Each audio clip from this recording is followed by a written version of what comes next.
On October 25, 1942, Commander Joseph Rochefort received abrupt orders to leave Hawaii and report to Washington. It had been just months since the Navy's miraculous victory at Midway, but Rochefort wasn't flying to the capital for a promotion. The man who had just handed the military the exact date and location of the Japanese attack was being permanently stripped of his code-breaking command. His new assignment was a deliberate exile, overseeing the construction of a floating dry dock. He had delivered the greatest intelligence victory in naval history, only to be quietly purged. Why did the American High Command fire the very man who had just saved the Pacific Fleet? This is the hidden political thriller behind the Battle of Midway. The destruction of 4 Japanese aircraft carriers is remembered as a triumph of American intelligence, a flawless ambush engineered by a small, brilliant team in Hawaii. But behind the closed doors of naval operations, that exact triumph was viewed as a dangerous disruption. Joseph Rochefort did not lose his command because he made a mistake. He lost it because his flawless success publicly exposed the failures of his superiors. He had proven the Central Intelligence apparatus in Washington completely wrong. And in the rigid, self-serving hierarchy of the military bureaucracy, being right when the highest-ranking brass was wrong was an unforgivable offense. Defeating the Japanese Empire, it turned out, was actually easier than surviving the vengeance of the American naval establishment.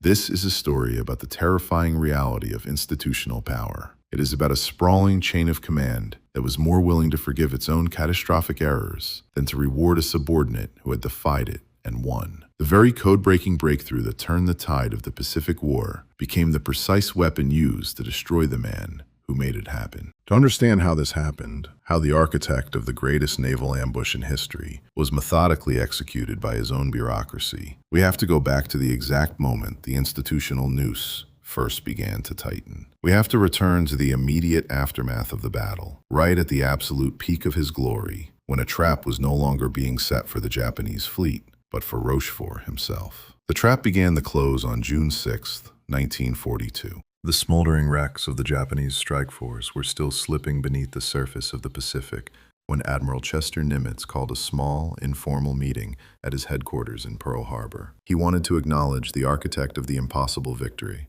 Nimitz stood before his staff and publicly declared that the credit for the triumph at Midway belonged in large part to one man, Commander Joseph Rochefort. To anyone in the room, it looked like the ultimate validation. A brilliant officer was receiving his rightful due. It appeared to be the beginning of a legendary career, the moment a maverick analyst secured his place in the pantheon of naval heroes. But in the ruthless arithmetic of military politics, Nimitz's public praise was the worst thing that could have happened to Joseph Rochefort. By officially declaring that the intelligence victory belonged to Hawaii, Nimitz was inadvertently pointing a spotlight at the monumental failure of the intelligence apparatus in Washington. To understand why this was unforgivable, you have to understand who Joseph Rochefort was, and more importantly, who he was not. In the 1940s, the United States Navy was an aristocratic institution governed by an unspoken caste system. Power and prestige were almost exclusively reserved for the graduates of the United States Naval Academy at Annapolis. They were the ring knockers, a tight-knit fraternity of credentialed officers who dominated the upper echelons of the fleet. Joseph Rochefort did not wear an Annapolis ring. He was a Mustang, a man who had enlisted in the Navy in 1918 as a regular sailor and clawed his way up to a commission through sheer, undeniable competence. Rochefort was everything the traditional naval establishment despised. He was abrasive, unorthodox, and openly contemptuous of bureaucratic protocol. If a regulation stood in the way of a solution, he ignored it. But he possessed a weapon very few Annapolis men had, a deep, immersive understanding of the enemy. In the late 1920s, the Navy had sent him to Tokyo to study the Japanese language. Rochefort didn't just memorize vocabulary. He absorbed the culture, the psychology, and the fundamental mindset of the Japanese military. He was not merely a mathematician looking for patterns in a code. He was a psychological profiler, reading the mind of the enemy. This unique skill set led him to the basement of the 14th Naval District Administration Building in Pearl Harbor. It was a secure, windowless subterranean bunker, known to its inhabitants simply as the dungeon. This was Station HYPO. The dungeon was a world entirely divorced from the crisp white uniforms and rigid salutes of the surface navy. It reeked of stale cigarette smoke, spilled coffee, and the sweat of men working 30-hour shifts. Armed Marines guarded the heavy steel doors. Inside, brilliant, eccentric men worked in their undershirts, surrounded by humming IBM tabulating machines and mountains of intercepted radio traffic. Presiding over this organized chaos was Rochefort, pacing the concrete floor with bloodshot eyes, famously wearing a red velvet smoking jacket and carpet slippers to ward off the chill of the primitive air conditioning system. Admiral Nimitz tolerated the red jacket, the slippers, and the blatant disregard for military decorum for one simple reason: Station HYPO produced results. Under Rochefort's command, the dungeon operated as an independent intelligence unit tailored specifically for the needs of the Pacific Fleet. They intercepted, decrypted, and analyzed Japanese traffic, delivering strategic estimates directly to Nimitz's desk. But exactly 5,000 miles away, in the manicured corridors of the Navy Department in Washington, D.C., the independence of Station HYPO was viewed as a critical threat to the chain of command. Washington's intelligence hub was known as OP-20G, and its prevailing philosophy was absolute, unquestioned centralization. The men in the capital firmly believed that all raw intelligence gathered anywhere in the world should flow directly to Washington. Only there, in the central nervous system of the Navy, should the data be analyzed and then handed down to the fleet commanders as official directives. To the bureaucrats in OP-20G, the idea that a field station in Hawaii was generating its own strategic estimates was not just insubordinate, it was dangerous. The driving force behind this demand for centralization was a pair of highly connected Annapolis graduates, Captain Joseph Redman and his younger brother, Commander John Redman. The Redman brothers were communications officers, but more accurately, they were politicians in uniform. They understood the mechanics of institutional power. They knew how to navigate the War Department, how to draft memorandums that destroyed careers, and how to stay in the good graces of the formidable Commander-in-Chief of the U.S. Fleet, Admiral Ernest King. The Redmonds looked at the basement in Pearl Harbor and saw a rogue operation. They did not view Rochefort as a cryptanalytic genius. In their eyes, he was merely a Japanese language officer who had somehow convinced the Pacific Fleet to let him play at intelligence analysis. The fact that Rochefort was a Mustang only fueled their disdain. He lacked the pedigree and the deference to authority that the Washington establishment demanded. Long before the victory at Midway, the Redman brothers had launched a quiet, methodical campaign to break Station HYPO and bring Rochefort to heel. In the agonizing months immediately following the attack on Pearl Harbor, the American military had been desperate for scapegoats. The Redmonds capitalized on this atmosphere of suspicion. They began circulating memos and whispering in the corridors of power that the intelligence failure of December 7th was rooted in the decentralized system. They actively spread rumors that Rochefort had been easily fooled by Japanese radio deception in the weeks leading up to the attack. They painted him as an erratic analyst who was too close to the problem to see the big picture. It was a classic bureaucratic strangulation. Washington began to restrict HYPO's access to new cryptographic equipment. They sent directives demanding that Hawaii stop issuing strategic estimates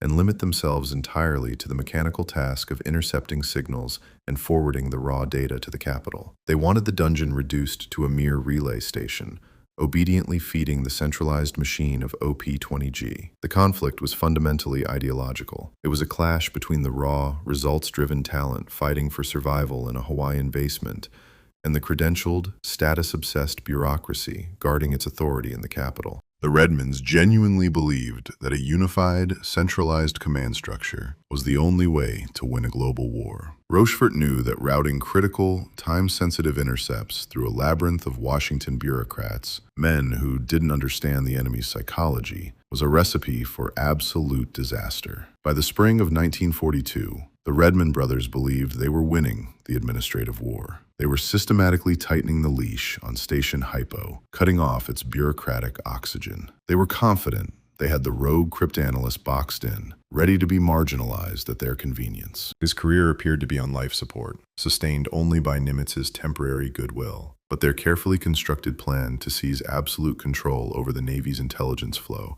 was violently interrupted. Just as Washington prepared to finally assert its dominance over the basement in Pearl Harbor, the radio waves across the Pacific suddenly erupted. The Japanese Imperial Fleet had broken radio silence, generating a massive, unprecedented volume of encrypted traffic. They were preparing for their next massive strike. And suddenly, the bureaucratic turf war didn't matter anymore, because the survival of the American Pacific Fleet was about to depend entirely on the man Washington was trying to destroy. By May 1942, the fragmented intercepts pouring into the dungeon all pointed to one undeniable conclusion. Admiral Isoroku Yamamoto was massing the most formidable armada the world had ever seen. The Japanese target was repeatedly referred to in decrypted messages simply as AF. The identity of those two letters instantly became the most fiercely contested intelligence battle of the war, and it brought the simmering conflict between Hawaii and Washington to a boiling point. In the capital, the credentialed experts at OP-20G were absolutely certain they knew where the blow would fall. Supported by the Redmond brothers and carrying the full weight of the Navy's central authority,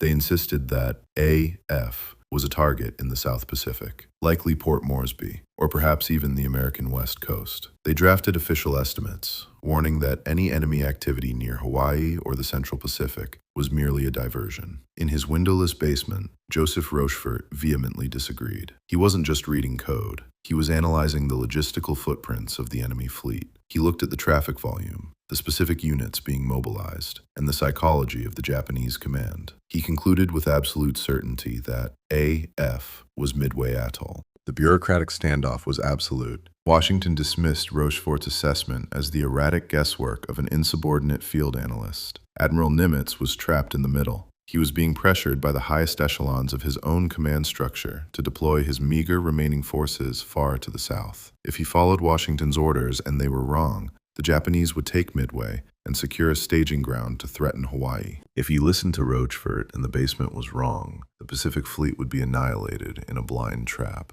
and the American West Coast would be left utterly defenseless. Rochefort needed undeniable proof, not just to corner the Japanese, but to definitively dismantle Washington's false narrative. He devised a brilliantly simple act of deception. With Nimitz's approval, he ordered the garrison at Midway to transmit a fake, unencrypted radio message, complaining that their seawater desalination plant had broken down, leaving them critically short of fresh water. Then, the men in the dungeon waited. 2 days later, the Japanese swallowed the bait. Station HYPO intercepted and decrypted a message from a Japanese intelligence vessel to Tokyo. It stated clearly that target AF was experiencing a severe water shortage. It was the ultimate vindication. Rochefort handed Nimitz not just the true target, but an astonishingly precise blueprint of the upcoming Japanese offensive. He provided the exact date, the direction of approach, and a detailed order of battle. Armed with this intelligence, Nimitz made the most consequential command decision of the Pacific War. He chose to entirely ignore the official consensus of the central military bureaucracy. He defied the chain of command, betting the absolute survival of the United States Navy on the word of a single,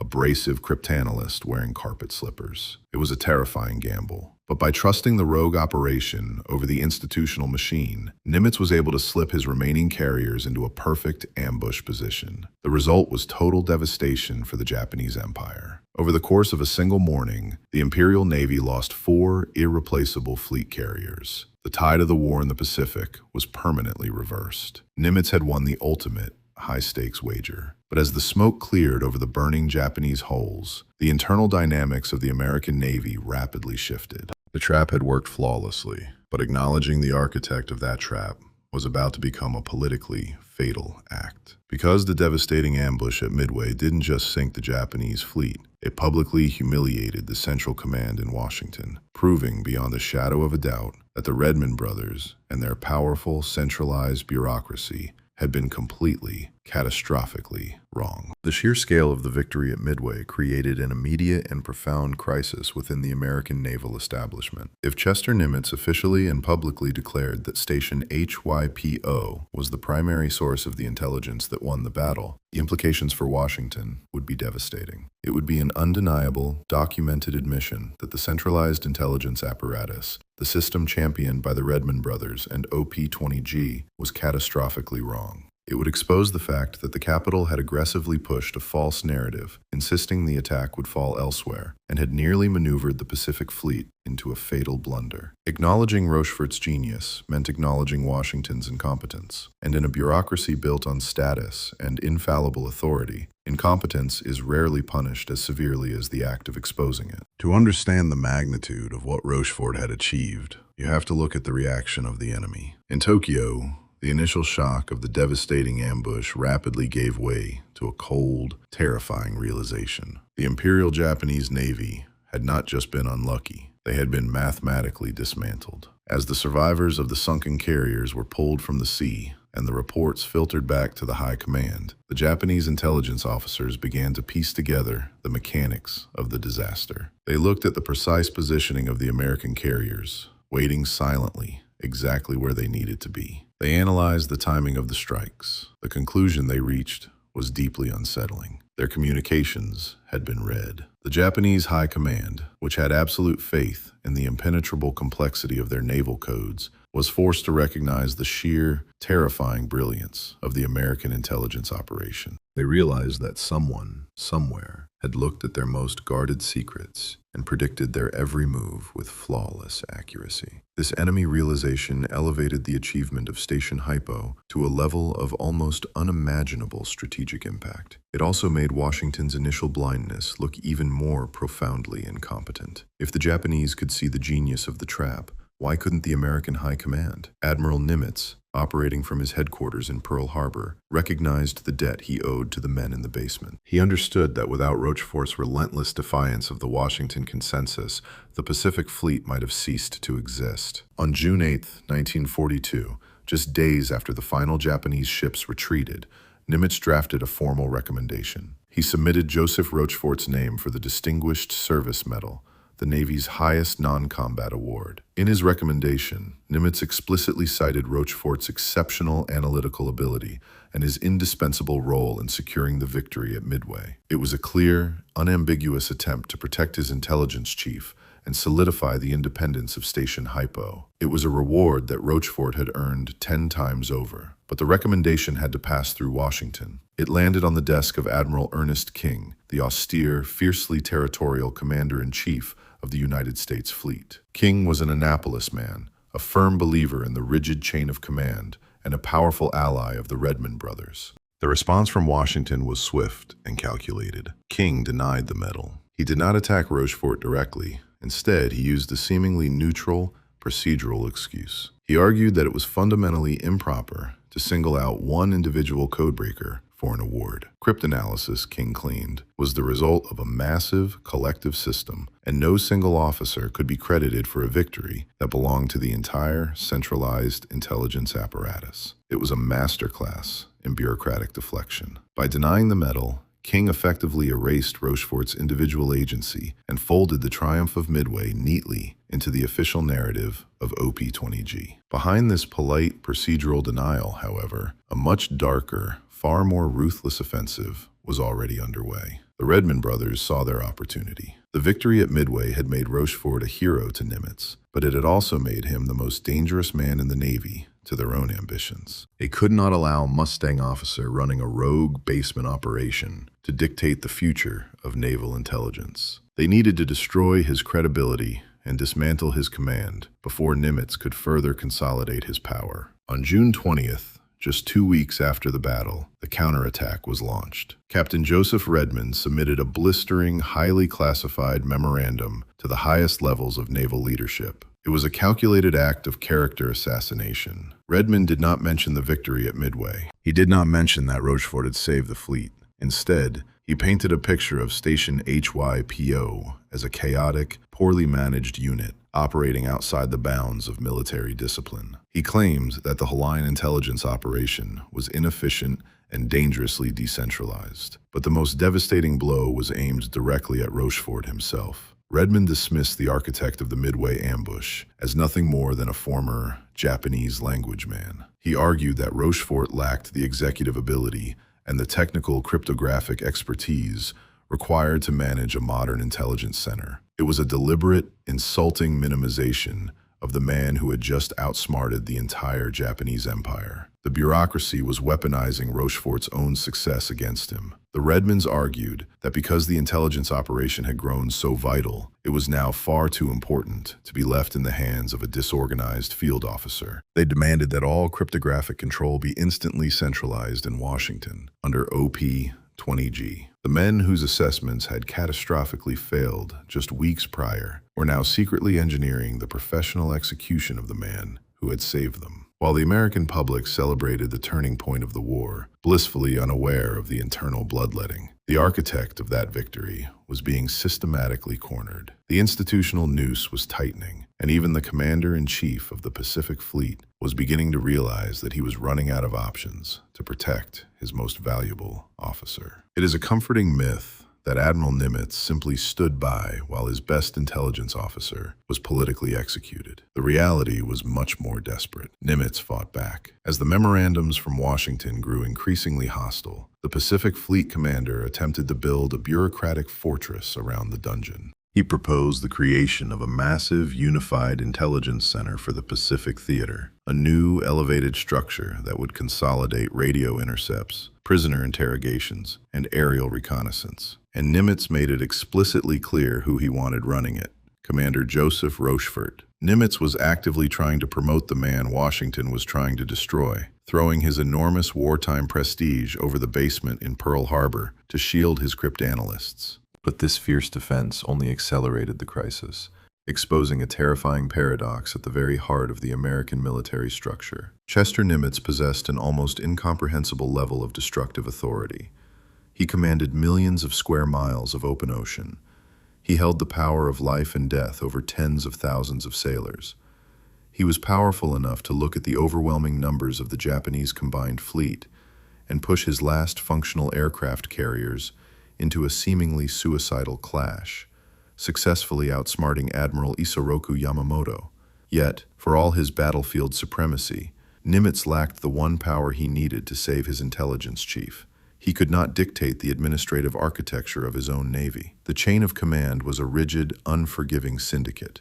Nimitz answered directly to Admiral Ernest King, and King listened to the Redmond brothers. Washington controlled the personnel files, the budgets, and the organizational charts. Nimitz could sink Japanese dreadnoughts, but he could not unilaterally rewrite a Navy Department charter, nor could he fire the hostile bureaucrats engineering the campaign from 5,000 miles away. To wage an all-out political war against his own superiors over a single officer would have risked fracturing the entire Naval High Command at the exact moment the United States was fighting a two-front global war. Nimitz was trapped by the very military structure he commanded. The men in the capital understood this dynamic perfectly. They knew that Nimitz would push back, but they also knew exactly where his institutional limits were drawn. They realized they didn't need to win an argument with the commander of the Pacific Fleet about who had been right or wrong regarding Midway. They only needed to outmaneuver him in the paperwork. Washington systematically shifted the battlefield from naval strategy to administrative compliance.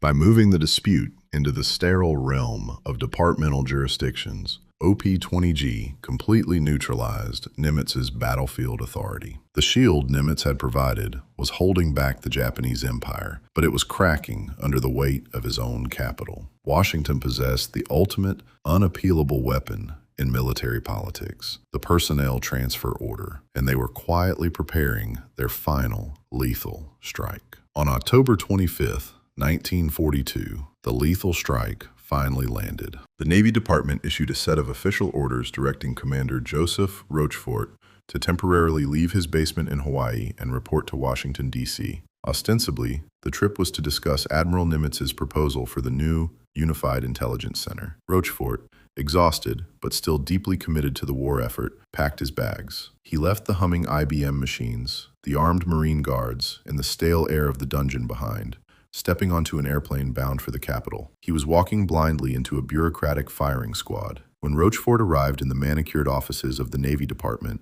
the illusion of a diplomatic consultation evaporated instantly. He was not brought in to discuss the future of Pacific intelligence. He was brought in to be professionally executed. Standing before the highest echelons of naval communications, the very men who had fiercely argued that the Japanese were targeting the South Pacific, Rochefort was coldly informed that his command was terminated. He was never going back to Station HYPO. The official justification was wrapped in the polite, sterile language of military human resources. They claimed he had been in the Hawaiian basement too long. They cited his deteriorating physical condition, and it was true that Rochefort was broken. Months of agonizing, sleepless work in a subterranean bunker, fueled by nothing but black coffee and sheer nervous tension, had ravaged his health. He had literally worked himself to the edge of physical collapse to deliver the Midway intercept. But Washington wasn't relieving him out of compassion. They were using the physical toll of his own dedication as the excuse to eliminate him. What happened next was an act of deliberate, calculated humiliation. The Navy had a desperate need for experienced cryptanalysts. The war in the Pacific was far from over, yet the capital bureaucracy took one of the most brilliant codebreakers on the planet, a man who intuitively understood the psychology of the Japanese imperial fleet, and exiled him to a shipyard. Rochefort was handed orders to report to the West Coast. His new assignment was to take charge of building a floating dry dock. It was an assignment so wildly disconnected from his unique genius that its only possible purpose was pure institutional spite. The Redmond brothers and OP-20G were not simply removing a rival. They were demonstrating their absolute power to crush a man's career and wipe his influence from the board. A master cryptanalyst, the architect of the greatest naval ambush in American history, was handed a hard hat and told to go watch steel being welded in California. The sheer absurdity of the transfer sent shockwaves through the small, loyal team still working back in the Pearl Harbor dungeon. But the deed was done. Nimitz's shield had been bypassed. With Rochefort effectively banished to a dry dock, the Washington bureaucracy swiftly moved to consolidate their prize. OP-20G seized total control over the flow of intelligence. The decentralized, independent spirit of Station HYPO was systematically dismantled and folded into the rigid hierarchy of the capital. Worst of all, Rochefort was forced to watch in silent exile as the very men who had actively tried to prevent the victory at Midway stepped forward to claim the credit. In the classified reports and internal histories being written in Washington, the narrative was seamlessly altered. The centralized intelligence apparatus quietly absorbed the triumph. The men who had been catastrophically wrong successfully hijacked the achievement of the man who had been flawlessly right. The physical purge was complete. Joseph Rochefort had been successfully excised from the war he was helping to win. But the bureaucracy was not satisfied with merely taking his command. The institutional erasure they had set in motion was designed to be permanent, built to last long after the guns finally fell silent. The erasure was not just a wartime convenience. It became a permanent institutional doctrine. When the Second World War finally ended in 1945, the Navy Department distributed its highest commendations. Several intelligence officers were awarded the Distinguished Service Medal. Among the recipients were men who had worked directly under Rochefort in the Pearl Harbor basement, as well as the Washington bureaucrats who had actively fought against his assessments. But Joseph Rochefort's name was deliberately omitted. He was passed over once again, meticulously written out of the official triumph he had engineered. Chester Nimitz, however, never forgot the debt he owed. Long after the guns fell silent, the former commander of the Pacific Fleet tried one last time to break the bureaucratic blockade. In 1958, Nimitz drafted a formal, written defense. He placed his monumental historical weight directly behind Rochefort, explicitly confirming that the maverick cryptanalyst held the solitary right to the medal for Midway. But even the legendary status of a five-star admiral was not enough to overcome the entrenched, defensive memory of the Navy Department. The establishment simply closed ranks, citing administrative technicalities, and blocked the recommendation yet again. The system protected its own. Joseph Rochefort died in 1976, his staggering contribution officially unrewarded by the institution he had saved. It took another 9 years, the declassification of wartime intelligence archives, and a relentless, bitter campaign fought by his surviving colleagues to finally force the bureaucracy to concede. In 1985, more than 4 decades after the Japanese carriers sank into the Pacific, Rochefort was posthumously awarded the Distinguished Service Medal. This decades-long war over historical truth reveals a chilling reality about how power actually operates during a global crisis. When Nimitz took command in the ashes of Pearl Harbor, he explicitly stopped the witch hunts, creating an environment where his men were protected from being purged for honest mistakes. But he could only shield them temporarily. He could protect his officers from the Japanese Empire, but he could not permanently defend them from their own chain of command. Rochefort's unforgivable crime was not an error, but an inconvenient, undeniable success. The exact moment he proved the central authority in Washington completely wrong, his flawless victory transformed him into a terminal threat to their authority. His fate leaves us with a dark realization. Sprawling bureaucracies are often far more willing to forgive a catastrophic failure that preserves the chain of command than to tolerate a brilliant success that publicly exposes the leadership. In the brutal mathematics of warfare, we are conditioned to measure the cost of victory in the burning steel of sunken warships